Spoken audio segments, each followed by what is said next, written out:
negosyo, alam mo yun, parang wala kang gana. Wala kang gana. Kasi ito pa rin yung gusto mo eh. Ito pa rin yung gusto mong negosyo. Ayaw mong isara kahit na alam mo yun, nalulugi ka na.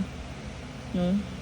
Para sa may mga trabaho naman na hindi gusto tong mga kasama niyo sa trabaho, hindi mo gusto talaga tong ginagawa mo sa trabahong to, nagtitiis ka pa rin, ano. So andun yung feeling na may mga panghihinayang ka.